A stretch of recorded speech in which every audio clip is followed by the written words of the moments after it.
अस्सलाम वालेकुम। कैसे हैं आप सब? अच्छा, हमारी गाड़ी को ब्रेकिंग सिस्टम में वैसे तो काफ़ी ज़्यादा पार्ट्स होते हैं, मुख्तलिफ पार्ट्स होते हैं, लेकिन मेन एक पार्ट होता है जिन्हें हम ब्रेक पैड्स कहते हैं। बाइक में भी होते हैं, आपको वो पता होगा अगर आप बाइक ओनर हैं और अभी तक आप गाड़ी पर कन्वर्ट नहीं हुए तो आपके इल्म में भी होगा, ब्रेक पैड्स सब में ही होते हैं। तो गाड़ी को स्लो करने के लिए या रोकने के लिए ब्रेक पैड्स का सही हालत में होना बहुत ज़्यादा ज़रूरी है।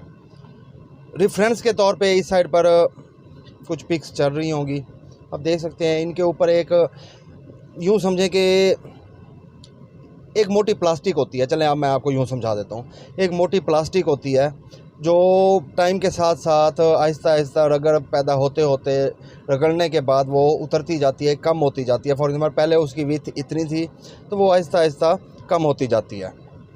सबसे पहले तो मैं आपको ये बता देता हूँ कि ब्रेक काम कैसे करती है। ये ब्रेक पैड्स जो होते हैं, ये रूटर, यूँ समझ लें कि वो रूटर जिसके ऊपर टायर कसा जाता है कि वो टायर को घुमाता है, ये ब्रेक पैड्स उसके ऊपर लगे हुए होते हैं। जब अभी काम कैसे करती है ब्रेक, जब हम ब्रेक पैडल को दबाते हैं तो एक सिलेंडर होता है, एक्टिवेट हो जाता है वो। अमूमन चलें आप यूँ समझ लें, मैं आपको आसान अल्फाज में बता देता हूँ कि जहाँ हमारा ब्रेक फ्लूइड होता है, जिसे हम ब्रेक ऑयल भी कहते हैं, उस सिलेंडर के अंदर वो होता है, वो एक्टिवेट हो जाता है। तो वो सिलेंडर नालियों के ज़रिए ब्रेक ऑयल को ब्रेक क्लिपर्स तक भेजता है। ब्रेक क्लिपर्स जिसके अंदर ब्रेक पैड्स फिट होते हैं। ब्रेक क्लिपर जो होता है वो ब्रेक पैड को एक्टिवेट करता है। ब्रेक पैड जो होता है वो प्रेशर डालता है रोटर के ऊपर। इस तरह यानी गाड़ी आहिस्ता होती है या रुक जाती है, उस प्रेशर से रगड़ पैदा होती है। तो उस रगड़ की वजह से गाड़ी रुकती है, रूटर को ये जाम कर देती हैं ब्रेक पैड्स। जब हम ब्रेक पैडल से पाँव उठा लेते हैं तो ये पूरा जो भी प्रोसेस है ये रिवर्स हो जाता है और गाड़ी फिर फ्री हो जाती है, यानी उसके टायर बिल्कुल फ्री हो जाते हैं। तो ब्रेक पैड्स मेन चीज़ है हमारे ब्रेकिंग सिस्टम के अंदर। ब्रेक पैड्स को न्यू होना चाहिए, वर्किंग कंडीशन के अंदर होना चाहिए, उनकी जो ऊपर वाली सतह है वो ठीक होनी चाहिए। अब सवाल ये है कि ब्रेक पैड्स कब तब्दील करने चाहिए। देखिए, यूजुअली तौर पे आम तौर पर ब्रेक पैड्स 40,000 से लेकर 45,000 किलोमीटर जब चल जाएं तो तब्दील करने चाहिए। उस वक्त तक इनकी लाइफ ख़त्म हो जाती है, उस वक्त तक तब्दील कर लेने चाहिए। लेकिन इसके अलावा कुछ और सर्कमस्टांसेस भी होते हैं, कुछ और हालात भी होते हैं, कुछ ऐसी निशानियां भी होती हैं कि जिससे आप गैस कर सकते हैं। ये ज़रूरी नहीं है कि जब तक आपकी गाड़ी इतना फासला तय नहीं करेगी आपने उस वक्त तक चेंज नहीं करने। कुछ निशानियां हैं ऐसी कि जब वो आपको शो होने लगे तो वो भी इस चीज़ को इंडिकेट करती हैं कि आपकी ब्रेक पैड्स को चेंज करने का वक्त अब आ चुका है।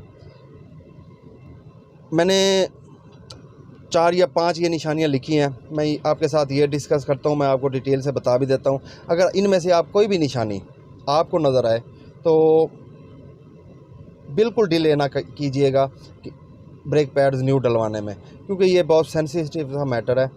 कभी भी खुदा न खास्ता अगर बिल्कुल छुट्टी कर जाएं तो नुकसान का बाइस बन सकते हैं।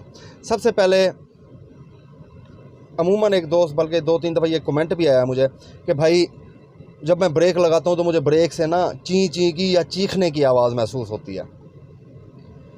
मैंने आपको बताया था वीडियो के स्टार्ट में ही कि एक रबड़ का, यूँ समझ ये ऊपर मोटी रबड़ है, वो जब चल चल के घिस जाती है, घिसने लग जाती है, उसकी सतह कम होने लग जाती है, तो इस तरह वो आहिस्ता आहिस्ता इस तरह की आवाज़ें देने लग जाता है। तो जब आप ब्रेक प्रेस करें और आपको इस तरह की आवाज़ आए ब्रेक में से, तो इट मीन्स कि आपके ब्रेक पैड्स ख़त्म होने वाले हैं या उनकी लाइफ पूरी होने वाली है। तो पहली निशानी तो ये है। दूसरे नंबर के ऊपर मैं आपको देसी ज़बान में समझाता हूँ। अगर लोहे के ऊपर आप लोहा रख के और उसे खींचें तो रगड़ की जिस तरह की आवाज़ आएगी, सेम इसी तरह आवाज़ आती है ब्रेक में से।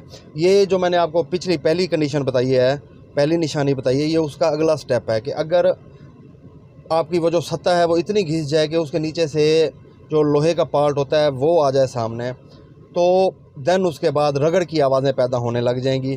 रगड़ की आवाज़ पैदा होगी तो इट मीन्स कि वो तो बिल्कुल ख़त्म हो चुका है, छुट्टी हो चुका है। आपको फ़ौरन इसका तब्दील करवाने की अर्जेंट ज़रूरत है, अदरवाइज़ आपका जो रूटर है आप उसे डैमेज कर लेंगे, जो कि बहुत ज़्यादा महंगा पड़ सकता है आपको। एक और निशानी, आप जब गाड़ी ब्रेक पैडल प्रेस करते हैं, ब्रेक दबाते हैं गाड़ी रोकने के लिए, आपकी गाड़ी वाइब्रेट शुरू कर देती है।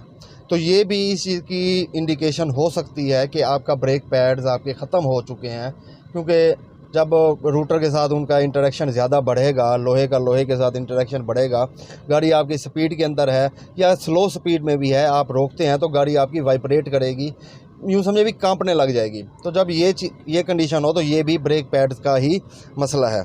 उसके बाद एक आम सी बात है, अगर आप गाड़ी रोकते हैं और जिस तरह की आपकी गाड़ी को रुकना चाहिए, जितनी स्पीड से रुकना चाहिए, आपको पता होगा आप गाड़ी चला रहे हैं तो बिल्कुल आपको अंदाज़ा होगा कि मेरी गाड़ी को इतनी देर में रुक जाना चाहिए। अगर आपकी गाड़ी रुकने में ज़्यादा टाइम ले रही है तो ये भी आपका ब्रेक पैड्स का ही मसला है, इस सूरत में भी आप चेंज करें। सेकंड, पुरानी गाड़ियों में या हम जिस तरह छोटी गाड़ियों की बात करते हैं उसमें ये चीज़ नहीं होती, लेकिन अगर न्यू गाड़ियां हैं तो उनके अंदर इंडिकेटर भी होता है स्पेशल इस चीज़ के लिए। अगर वो ब्लिंक करता है तो वो तो ऑब्वियसली यही बात है कि आपके ब्रेक पैड्स ही चेंज होंगे। ये कुछ निशानियाँ इन्हें आप माइंड में रखिए। अगर इस तरह की कोई निशानी आपके सामने आती है या आप इस तरह की कोई भी बात फील करते हैं तो इस चीज़ में बिल्कुल कोताही मत कीजिएगा। ये बहुत ज़्यादा अहम मैटर है।